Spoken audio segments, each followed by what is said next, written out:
That's a joke. You know I hate that stuff. And oh man, I hate that. Ugh, it grates my nerves. Genius. What is genius? Is there such thing as a person called a genius? No. Idiot. Is there such thing as a person that's an idiot or a stupid person? No. These are not people. These are not permanent states. These are, um, they're just not permanent states. You can be an idiot and a genius 12, 13, 15, 25 times a day. You can go through these things. You could be a fool and make a fool of someone in the same hour. That shows you that they aren't anything to be, or they're not like a rock. A rock stays the same, it is what it is. Nothing alive is anything. Things are things that are stagnant. How do you know what is alive? Because listen to me, no one's ever even taught you what the hell that is. How do you know when something's alive and when something's not? Okay? How do you know when something's alive? Living things have moving atoms, all right? Dead things don't, okay? A rock doesn't have moving atoms. A plant does. So a plant is alive, but a rock is not. This should have been taught to the children in elementary school, grade 1, actually preschool. That's one of my points. So, you walk around saying, he's a genius, he's an idiot, because at the moment, or at some moment, they had a smart idea or a stupid idea.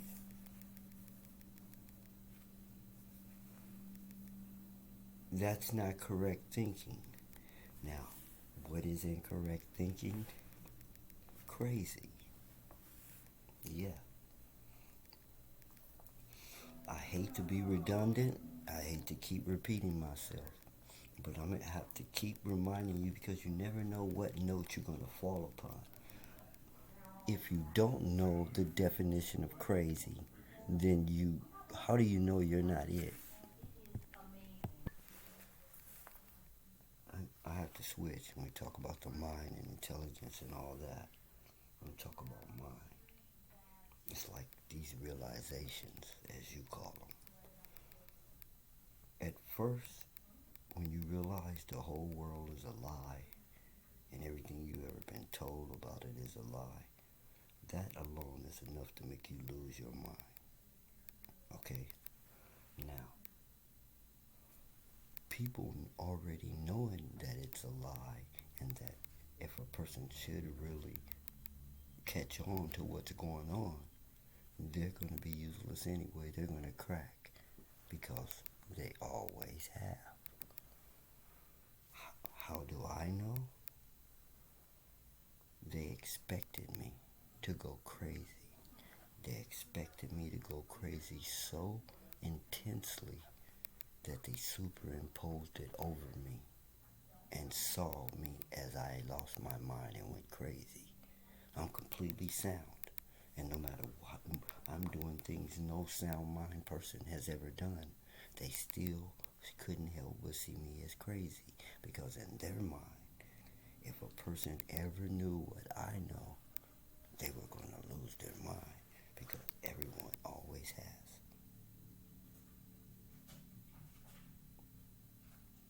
This is what kept things going without interference. See, people who think they know get shot in the head for making trouble.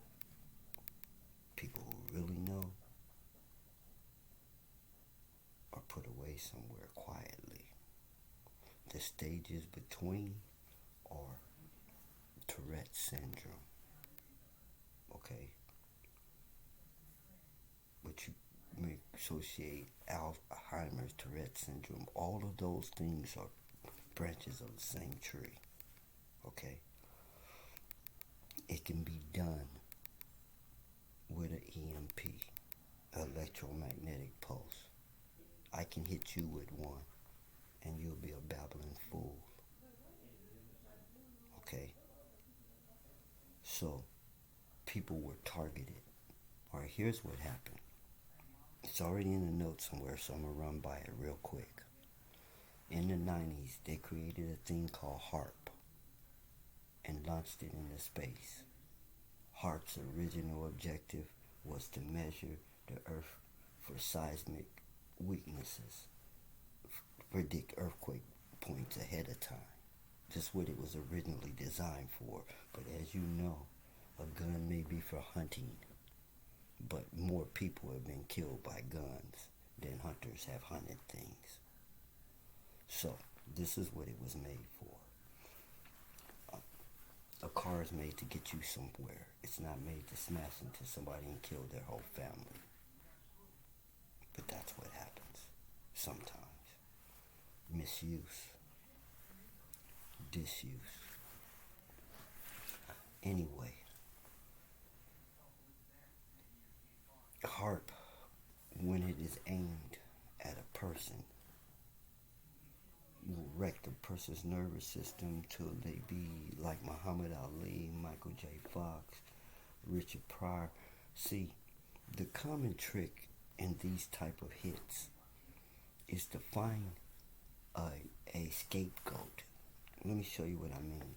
As in the psychic attacks, like the heart attacks, cardiac arrest, and things, they go to great lengths. They will wait till people or a car pass by you who could possibly be the culprit behind it, and then hit you. Where your mind looks around for whoever is in sight. Now you know, and you don't have to be paranoid.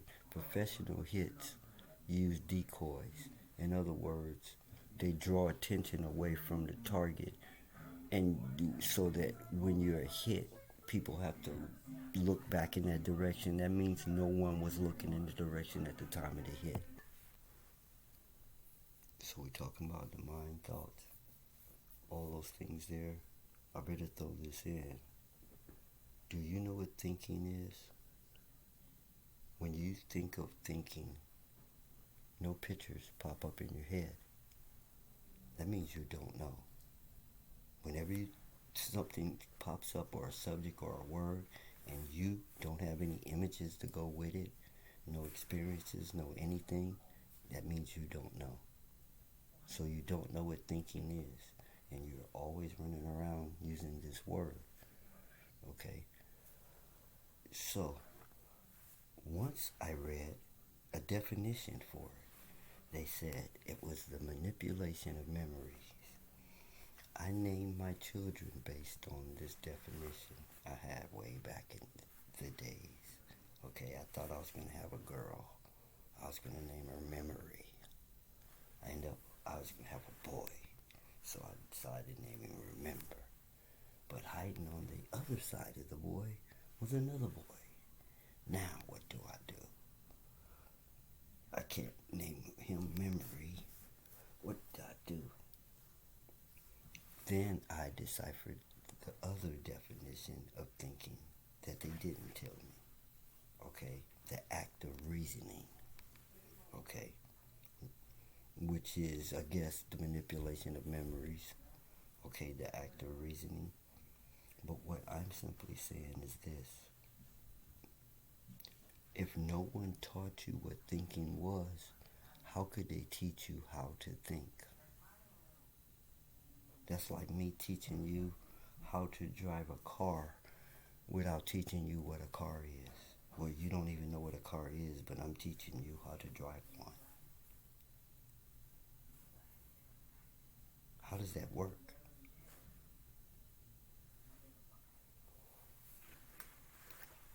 Here we go. This thing you call opinion. Okay, understand these things, simple things that you are not taught. Philosophy. does not have to be based on facts. It's someone's opinion. Alright? It's not science. Okay? It's an opinion. That's what philosophy is. Some people think when they hear philosophy and philosophers, it's great wisdom. It's not based on anything that's true or real, just like a fairy tale. Okay? Like a poem. Philosophy is just someone's opinion. Okay? It's not actual truth. And it doesn't have to be. So let's talk about opinions. Here's how arguments occur. Because of opinion. Now, they have sayings that have been around. Opinions are like an asshole. Everybody has one on. What does all that mean? What I'm going to tell you is, in a sound world, okay, where minds are right, there is no need or use for opinions. Okay? Here's the test of what I'm saying. I've given you this before. You get a rock, and you sit in a circle, and you put that rock in the middle of you, okay? And all of you give your opinion about that rock, okay? And when you finish giving all your opinions, you look and see, has the rock moved? Has the rock changed colors? Did the rock levitate in the air? Did your opinions have any effect on the rock at all? Because the rock is reality. Your opinions are just some imaginary shit in your head. So if this thing you call opinion has no effect or bearing on reality, where it doesn't move it left or right, what are you doing? What is this waste of time and brain space and brain activity when you should just stick to the facts? That's where you went wrong. You can't argue about something that is a fact. It has nothing to do with what you or they say. It would be a fact if you or them didn't exist. It's not debatable, okay? It's not debatable whether a rock is hard, okay? Your opinion will not change that fact. So much for opinions. So now you can have what is called a sound conversation, because nobody's allowed to give their opinion if you don't come with what they call cold hard facts. You need to shut up. We're trying to come to conclusions. We can't, not fantasies, not illusions. There's a lot of happy thoughts, a lot of good thoughts. This is the whole power behind drugs. These euphoric thoughts, you know, are thinking good. They call it feeling good, okay? These thoughts they have, they call it feeling. They call thoughts feelings, okay? Which is like a mistitle, misrepresented, which is insane, okay? To have those two mixed up. This is not a note anymore. It's notes. I'm subject to the stress test every day. I used to wonder why. Now I know all the whys. First, why? I'm going to inflict you with my problem so you don't have a problem with me having this problem. Okay? Second, why? I'm going to inflict you with this problem because your mind's greater than mine, and I'm going to have you solve my problem. If you had it, what would you do? Okay, I'm subjected to stress every day, trying to find my vital nerve, my weak point, my kryptonite. Everybody, he has to have a weakness. Like I said, why they pretend to be my friend? You know what the classic move is, we're looking out for you, which translates into keeping an eye on you. Like I said before, and maybe a corrupted note, they're not the same. Keeping an eye on me and looking out for me is two different things. How did I know which one was going down? No one protected me or stopped any of the things that happened to me. Not a single mosquito bite. I mean, bullets have went zing, zing, zing. Nobody came. Nobody blocked none of the bullets. Nobody even came. Not even the police. I didn't have heart attacks. I didn't feel like I got hit by EMP. Couldn't do anything but try to maintain my balance like someone had sucker punched me and I was finna go unconscious. And no one was around me. I was all alone. And it feels like, just like when you pass out from like feet start tingling and it crawls up your legs. Now you can't walk or move, and it crawls all the way up to your head and you're gone. No one came. I've been constantly under attack. I have people who try to put diseases in my food because they want to have sex with me and they have these diseases. And they don't want me. They know if they give it to me, I ain't going to never have nothing to do with them. So, what do? Try to give it to me on the under. That carries a sentence of 20 years to put anything in anybody's food. You know how many times this happened to me? I can't even count. My own mother. You have people who be like putting medicine in your food because they think you need this. No, they need some iron, or they need this. You know something? They won't take the medicine out, put it in their food. I'm sitting there watching them do it to other people. Am I boo-boo the fool to think they're not doing it to me? I'm sitting right there watching them do it to people.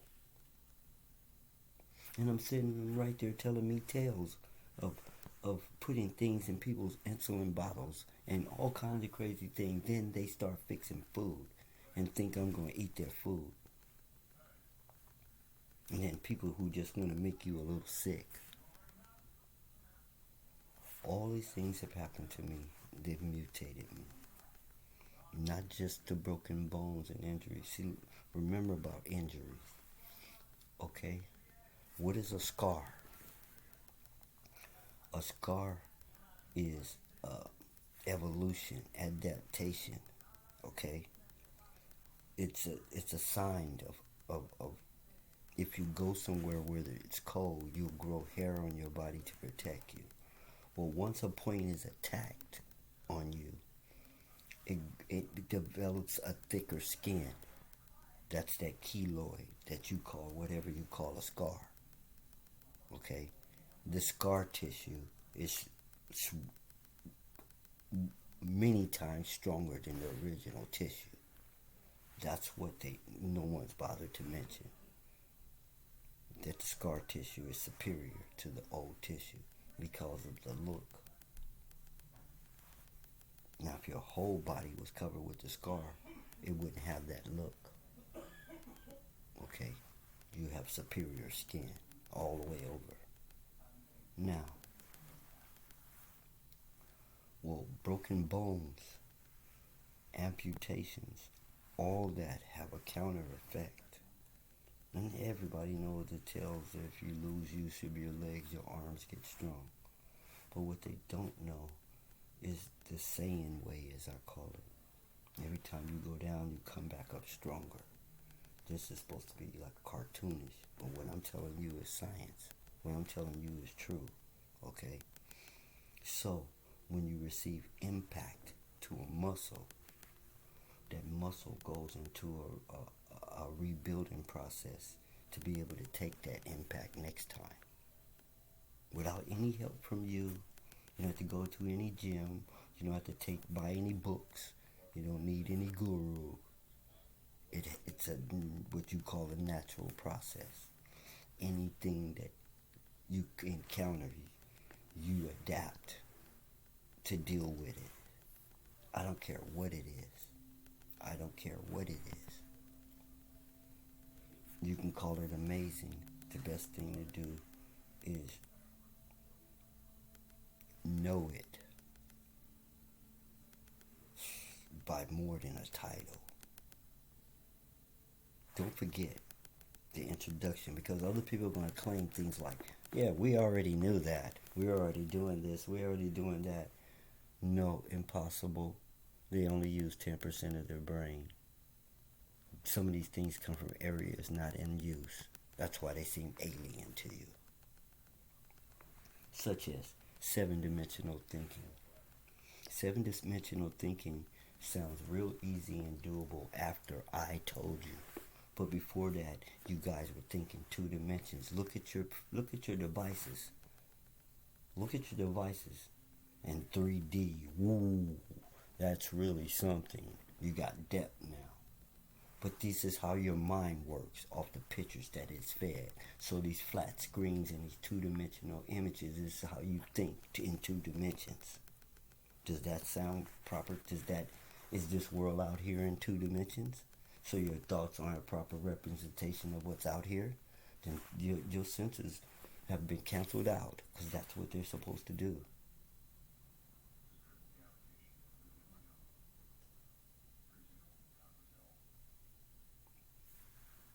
So, so we introduce 7-dimensional thinking. When you hear it, you like, what? 7? What? You can't visualize it, right? But a 7-dimensional mind can break it down for you, where now you can. Because once you do, now you have a 7-dimensional mind. And that's what you're going to have by the end of this tape. It's going down right about now. 7 dimensions. 7 dimensions are this. What you call the back, the front, 2 sides, that's 4. Top and bottom, that's 6. Inside, that's the 7th dimension. Alright? So when you think about things and you see them exploded. You see them rotated. It's the way you look at things. You don't just look at the surface of things anymore. You have a mind's eye that can see behind it, see inside of it if you have the right information. Now you have a 7-dimensional mind if you use it in that way. If you continue thinking in 2 dimensions, that's up to you. Alright? You can hop on 1 foot the rest of your life. See how far that gets you. Okay, all this talk. What does it mean? Protect yourself. Protect your mind. Protect yourself from what? It's not the people. It's not the man. It's the gun in his hand. Understand this. Protect yourself from this technology. So what you're protecting yourself from is being hypnotized. You're always on constant guard against it, and you want to do everything you can to check for it or to undo it. And the only thing you can do about being hypnotized is re-hypnotize yourself. Or hypnotize yourself that you will not accept hypnosis from any other source. It's the only thing you can do about it. You can't undo it. You have to do it again. It's sort of like a bump on the head made them lose their memory. Another bump on the head will make it come back. So make the quick SPS list, self-preservation. Okay? Guard against insects, guard against germs, guard against waves. We're going to introduce, we're going to tell you how to do that. To guard against all these waves and stuff that's been bombarding you and being used on you, signals and all this here. You know what I mean? What good is the SPS if we can't do anything about anything? So protect yourself against all these things. Other people, faulty products. You know the deal. Your life is in your hands. It's your concern. And I'm telling you, never put anything in anybody's hand who don't stand to lose anything. If you die, nobody loses but you. So don't put your life in anyone else's hands. It's the SPS, you know me, and you know the rest.